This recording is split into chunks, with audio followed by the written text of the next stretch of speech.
मंटू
साल वाले ने और बाद वाले 15 साल वाले ने दोनों ने बहुत नुकसान किया है।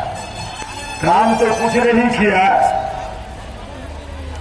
न शिक्षा का इंतजाम हुआ, न स्वास्थ्य का इंतजाम हुआ, न नौजवानों के लिए रोजगार का इंतजाम हुआ।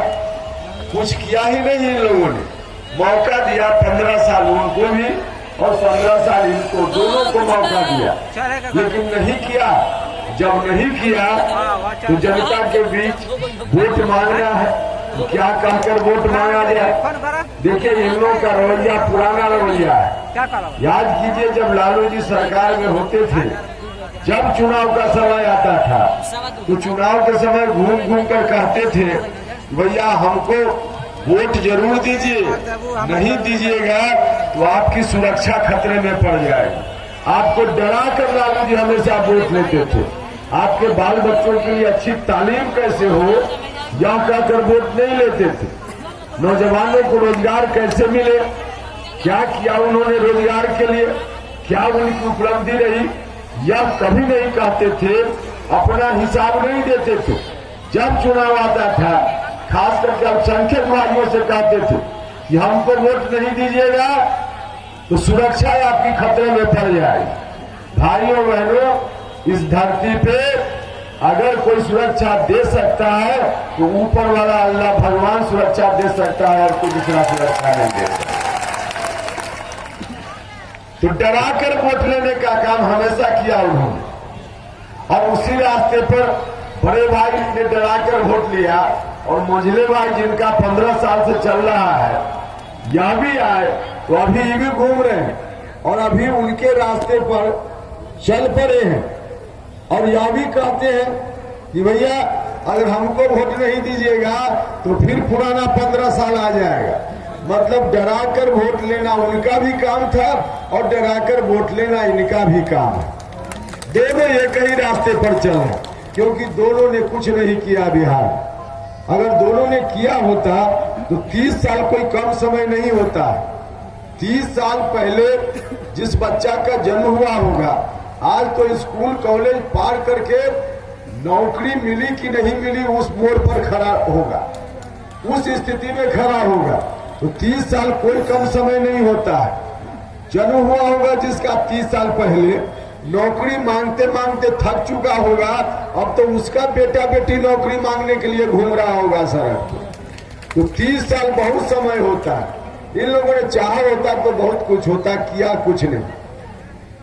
इसलिए हम आपसे कहने आए हैं कि अब इनकी बातों में मत आइएगा। इनकी बातों में अगर फिर से आ गए तो बहुत नुकसान हो जाए। भाई और बहनों, डरने की बिल्कुल जरूरत नहीं, डरने की बिल्कुल जरूरत नहीं। अब तो जरूरत है कि आपके बाल बच्चों की तकदीर कैसे बदले, आपके बाल बच्चों के लिए अच्छी तालीम का इंतजाम कैसे हो, शिक्षा का इंतजाम कैसे हो। जो नौजवान लोग हैं उनके लिए रोजी रोटी रोजगार का इंतजाम बिहार की धरती पर कैसे हो। गरीब लोग हैं उनके लिए इलाज का इंतजाम कैसे हो। अब इसकी जरूरत है, इसकी जरूरत है। इसलिए हम आपसे कहने आए हैं कि 15 साल जब आपने दिया बड़े भाई को, कुछ नहीं किया। 15 साल दिया मझले भाई को तो कुछ नहीं किया, तो सिर्फ 5 साल छोटा भाई उपेंद्र कुशवाहा को देने की कृपा की। हम जब आपसे कहने आए हैं तो एक मजबूत गठबंधन के साथ आए और पूरी गारंटी के साथ हम आपको बताना चाहते हैं, ये आपने मौका दिया तो हम लोग हर तरह का वह इंतजाम बिहार की धरती पर करेंगे जो बिहार से बाहर के लोगों को सुविधा उपलब्ध है। हमने हमेशा कहा है, शिक्षा के सवाल को लेकर हमने हमेशा संघर्ष करने का काम किया है, चाहे हम सत्ता में रहे या सत्ता से बाहर। हम सदन में भी आपके सवालों को मंत्री रहते हुए उठाने का काम करते थे और सड़क पर भी लड़ने का काम करते रहे। हमेशा हमने किया। शिक्षा का सवाल हो, स्वास्थ्य का सवाल हो, रोजगार का सवाल हो। भाइयों और बहनों, मैं आपसे कहना चाहता हूँ, जहाँ तक शिक्षा का सवाल है, हम जब भारत सरकार में मंत्री थे तो केंद्रीय विद्यालय में नाम लिखवाने के लिए लोग परेशान रहते थे अपने बच्चों का। केंद्रीय विद्यालय में नाम लिखवा दीजिए। क्यों केंद्रीय विद्यालय में नाम लिखवाने के लिए लोग परेशान रहते थे? इसलिए कि केंद्रीय विद्यालय में अच्छी पढ़ाई होती है, केंद्रीय विद्यालय में अच्छी पढ़ाई होती है। भाई और बहनों, केंद्रीय विद्यालय नवोदय विद्यालय भी कोई प्राइवेट स्कूल नहीं है, सरकारी स्कूल है। जब नवोदय विद्यालय, केंद्रीय विद्यालय जो सरकारी स्कूल है उसमें अच्छी पढ़ाई हो सकती है, तो आपके गांव के सरकारी स्कूल में अच्छी पढ़ाई क्यों नहीं हो सकती? हर तरह से अच्छी पढ़ाई हो सकती है। हमने कहा है अपने घोषणा पत्र में, अगर आप सब लोगों ने मौका दिया तो नवोदय विद्यालय जिस तरह से देश के तमाम जिलों में एक एक नवोदय विद्यालय चल रहा है, बिहार में आपने ताकत दी तो बिहार के तमाम जिलों में एक दूसरा बिहार सरकार के खर्च पे अलग से हम ऐसा विद्यालय बनाएंगे जिस विद्यालय में गरीब घर के बच्चे मुफ्त में वहाँ रहेंगे, मुफ्त में वहाँ खाएंगे, मुफ्त में उनको किताब मिलेगी और मुफ्त में पढ़ाई भी उनको मिलेगी। उसी विद्यालय में विद्यालय आवासीय विद्यालय होगा, उसी विद्यालय में मास्टर साहब भी रहेंगे, साथ साथ 24 घंटा मास्टर साहब भी साथ रहेंगे। हर जिला में इस तरह का विद्यालय बनाने का काम हम करेंगे, हर तरह से करेंगे। भाई और बहनों, जहाँ तक स्वास्थ्य का सवाल है, गरीब लोग जब इलाज के लिए जाते हैं, कोई गंभीर बीमारी से ग्रसित हो जाए गरीब परिवार में कोई व्यक्ति, तो बिहार में प्राइवेट अस्पताल में जा नहीं सकता गरीब आदमी। सरकारी अस्पताल में कोई इलाज है ही नहीं। किसी तरह से लोग प्रयास करके कहीं से पैसा इकट्ठा करके, अगर नहीं इकट्ठा कर पाता तो अपनी जमीन बेचता है, किसी से कर्ज लेता है और किसी तरह से इंतजाम करके दिल्ली जाता है लोग इलाज कराने के लिए। हम जब मंत्री थे तो लोग जाते थे, इस इलाके से भी बहुत सारे लोग जाते थे और वहां जाकर कहते थे कि मंत्री जी एम्स में इलाज करा दीजिए, दिल्ली के एम्स में इलाज करा दीजिए। भाइयों बहनों, दिल्ली का एम्स भी कोई प्राइवेट अस्पताल नहीं है, सरकारी अस्पताल है। जब दिल्ली के सरकारी अस्पताल में अच्छा इलाज हो सकता है तो बिहार के सासाराम के सरकारी अस्पताल में अच्छा इलाज क्यों नहीं हो सकता? यह भी हो सकता है। किस तरह से नौजवान लोग, मजदूर लोग बिहार के कोरोना के समय किस तरह से सब लोगों ने देखा, लाखों लोग पैदल चलकर बिहार की ओर आ रहे थे। भाई और बहनों, लोग आए, पैदल आए, लेकिन उसके बावजूद सब लोग अब ट्रेन में भर भर कर फिर से वापिस भी हो गए। इसलिए वापिस हो गए, यहाँ कोई इंतजाम है ही नहीं, बिहार में कोई इंतजाम है ही नहीं, तो लोग फिर से लोग वापिस हो गए। अगर आप सब लोगों ने ताकत दी तो महाराष्ट्र के नौजवान, आंध्रा के नौजवान, वहां के लोग बिहार में कहीं पेट पालने के लिए नौकरी ढूंढने नहीं आते। बिहार के लोग जहां चले जाइए, किसी प्रदेश में चले जाइए, वहां बिहार का नौजवान मिल जाएगा, बिहार के मजदूर मिल जाएंगे। आप किसी भी बड़ा शहर का नाम ले लीजिए, हिंदुस्तान के किसी शहर का, और उस शहर में जाकर देखिए, जो सबसे ऊंची इमारत पर अपनी जान को जोखिम में डालकर कोई बेचारा मजदूर काम कर रहा होगा, वो और कोई नहीं, हमारा बिहार का कोई भाई होगा। यह जो स्थिति है, यहाँ के लोग वहां जाते हैं, लेकिन वहां के लोग कभी यहाँ नहीं आते हैं, क्योंकि उनको ही रोजी रोटी रोजगार मिल जाता है। भाई और बहनों, जब महाराष्ट्र, आंध्रा के नौजवानों को, मजदूरों को वही रोजगार मिल सकता है, तो बिहार के नौजवानों को, बिहार के मजदूरों को यहाँ क्यों नहीं रोजगार मिल सकता? सब कुछ हो सकता है, सब कुछ हो सकता है, लेकिन करने वाला होना चाहिए, इच्छा शक्ति मजबूत होनी चाहिए। हम आपको भरोसा दिलाना चाहते हैं, आप सब लोगों ने मौका दिया, तो दोनों ने 15 साल में नहीं किया, उपेंद्र कुशवाहा 15 महीना में करके बताने का काम करें। इसलिए आप सब लोगों से आग्रह है, इधर उधर की बात में मत पड़िएगा, इधर उधर की बात में मत पड़िएगा, इधर उधर की बात में पड़ जाइएगा तो फिर बड़ा नुकसान हो जाए। यहाँ जो लड़ाई है आपके क्षेत्र में, भाई और बहनों, कहने के लिए नीतीश कुमार जी के बारे में भारतीय जनता पार्टी कहती है कि फिर सरकार में आएंगे तो नीतीश कुमार जी मुख्यमंत्री बनेंगे, हम बनाएंगे। सबसे पहली बात कि अब तो सरकार में आने का कोई सवाल ही नहीं है कि एनडीए सरकार में आवे, कहीं से कोई प्रश्न ही नहीं है। लेकिन भारतीय जनता पार्टी ने नीतीश कुमार का पूरा इंतजाम कर दिया है, पूरा इंतजाम कर दिया है। आपको मालूम है, यहाँ भले भारतीय जनता पार्टी के नेता कहे कि जिताइए जेडीयू के उम्मीदवार को, हम नीतीश कुमार को मुख्यमंत्री बनाएंगे, भाषण भले देंगे, लेकिन भारतीय जनता पार्टी ने अलग से यहाँ जेडीयू को हराने के लिए अपना उम्मीदवार खड़ा कर दिया है। किया है कि नहीं किया है आपको मालूम है, अलग से खड़ा कर दिया है। तो अलग से खड़ा करने के पीछे क्या मंशा है? अलग से खड़ा करने के पीछे इसी क्षेत्र में नहीं, बिहार भर में इस तरह की मंशा भारतीय जनता पार्टी की दिख रही है। उनकी मंशा है कि नीतीश कुमार का नाम आगे करके पिछड़ों का वोट हासिल कर लो, दलितों का वोट हासिल कर लो, और इस बार जब सत्ता में जाए तो भारतीय जनता पार्टी अपना खुद का मुख्यमंत्री बनाने की कोशिश करेगी। यह उनकी मंशा है, यह उनकी मंशा है। इसलिए नीतीश कुमार जी तो मुख्यमंत्री बन ही नहीं सकते। नीतीश कुमार जी ने तो खुद ही सरेंडर कर दिया।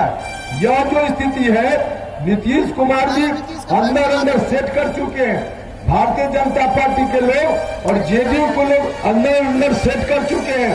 नीतीश जी और उनके बीच सेटिंग है। जब मुख्यमंत्री तो नहीं बनना है, यहाँ दिल्ली में कोई जगह नीतीश कुमार जी अपनी सुरक्षित कराना चाहते हैं, तो यह अंदर उनका है कि दिल्ली में जगह सुरक्षित करा ले और यहाँ भारतीय जनता पार्टी का कोई व्यक्ति मुख्यमंत्री हो जाए। भाई और बहनों, भारतीय जनता पार्टी का कोई व्यक्ति मुख्यमंत्री होगा तो इससे अनर्थ कुछ भी नहीं होगा। इस बिहार में कोई इससे बड़ा अनर्थ नहीं होगा। इसलिए आप सब लोगों से हम कहने आए कि उसको रोकने का काम करना पड़ेगा, और उसको रोकने में अगर कोई सक्षम है तो हमारा गठबंधन सक्षम है और दूसरा कोई सक्षम नहीं। हमारा गठबंधन सक्षम है। इसलिए आप सब लोगों से आग्रह करने आए कि दूसरे लोग भी आएंगे दावा करने कि उनको रोकने के लिए हमको वोट दीजिए। भैया उनको रोकने के लिए अब आपको वोट क्यों दे, उनको बताइए। आप लोग क्यों दे आपको वोट? आपको वोट देंगे तो आप, हमारा जो वोट है, हमारा वोट किसी को जेल से छुड़ाने में काम आवेगा, हमारे बाल बच्चों की तकदीर को बदलने में काम नहीं आवेगा। इसलिए क्या आप चाहते हैं कि आपका वोट किसी को जेल जाने से बचाने में काम आवे?